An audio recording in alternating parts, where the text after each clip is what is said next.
Welcome aboard, and thanks for flying with Bristow, the longest-serving helicopter provider in the industry. With more than 70 years of experience, our first priority is safety. We appreciate your attention while we review and demonstrate the safety features of the A119. For everyone's safety, you are required to follow all crew member instructions and comply with the posted, placarded, and lighted information signs. Federal regulations prohibit smoking, including e-cigarettes, or using smokeless tobacco on board any Bristow aircraft. Hearing protection is required, and all electronic devices need to be placed in airplane mode or turned off prior to departure. Bristow requires the wearing of life vests on all overwater flights. To don a vest, begin by standing, then slip the vest around your shoulders and place your arms through the holes. Next, zip up the vest fully and fasten the buckle on the front. Adjust to fit with the straps located on each side of the vest under your arms. If equipped, attach the leg straps to the buckles and adjust the straps so they are snug but comfortable. Roll up any excess leg strapping and secure it to the attached Velcro straps. If required to inflate your vest, pull down on either of the red beaded handles. Vests may also be inflated by blowing into the tubes located at shoulder level. Life vests vary in color and design. Please check with a crew member if you have any questions.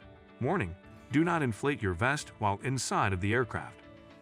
After check-in is complete, a crew member, ground handler, or helicopter landing officer will assist as you board the helicopter. Always approach the aircraft from the side, remaining in clear view of the pilots and maintaining a safe distance away from the tail rotor. Watch for a crew member's hand signals and follow their instructions before entering or exiting the rotor system. Also, be aware of the main and tail rotor clearances while walking up helideck stairs or when approaching and departing the aircraft on the uphill side of sloping terrain. Prior to boarding the aircraft, luggage and cargo is placed in the rear cargo compartment.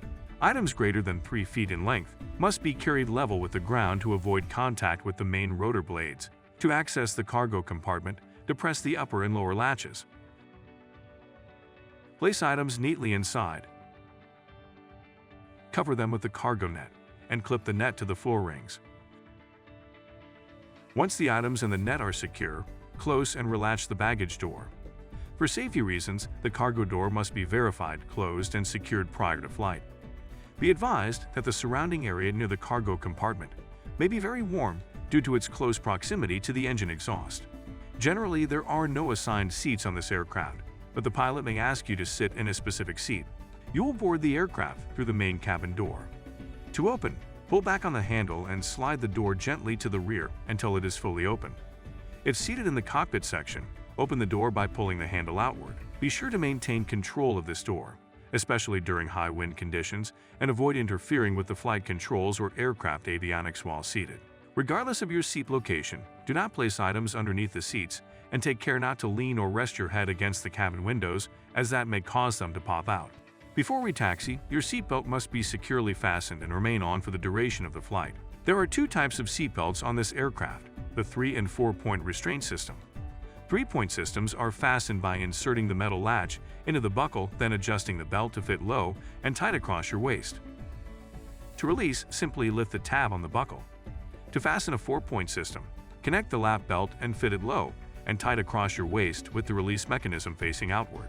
Next, pull the shoulder straps over your chest, insert the metal tabs into the buckle, and lock into place, then tighten the shoulder straps to remove excess play. To release, rotate the center of the buckle in either direction. Never remove your seatbelt until advised it is safe to do so.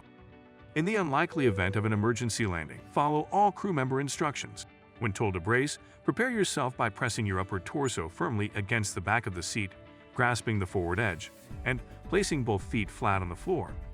If you are in a forward-facing seat, tuck your chin against your chest, and if your seat faces to the rear, press your head firmly against the headrest.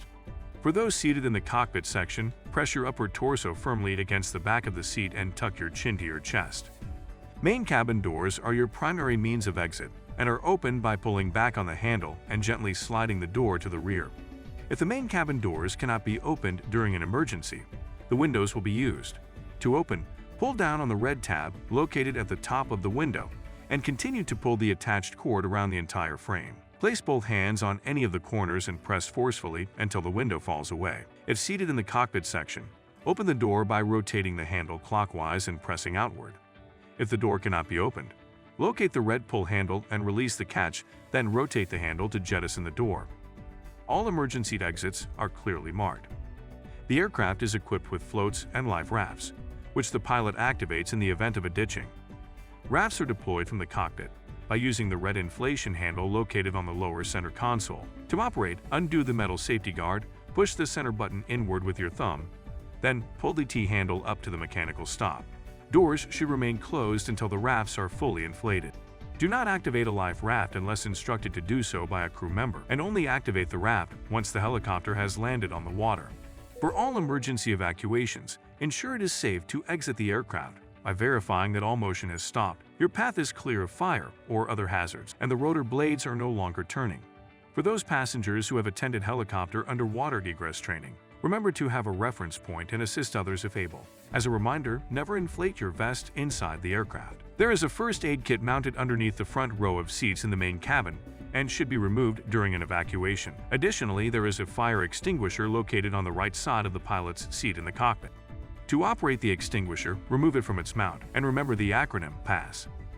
Pull the pin, in the nozzle low, then squeeze the handle to release the agent, and sweep in a side-to-side motion at the base of the fire. Do not activate a fire extinguisher unless instructed to do so by a crew member. Once you have arrived at your destination, keep your seatbelt fastened until told it is safe to exit. When exiting, follow crew member or helicopter landing officer instructions and remain in clear view of the pilot. A crew member or helicopter landing officer will retrieve your baggage and operate any cabin or baggage doors. Thank you for listening. We'll be boarding the aircraft shortly. Now is a good time to secure or stow any loose items. Once on board, review the passenger safety briefing cards located throughout the aircraft. If at any time you have a safety concern or question, please feel free to speak with a crew member. In today's market, there is no substitute for professionalism. Bristow's pilots, maintenance technicians, and ground support personnel are all dedicated to being the best in the business and remain committed to safety first and service excellence. On behalf of the entire Bristow team, thank you for your attention. Sit back, relax, and enjoy your flight.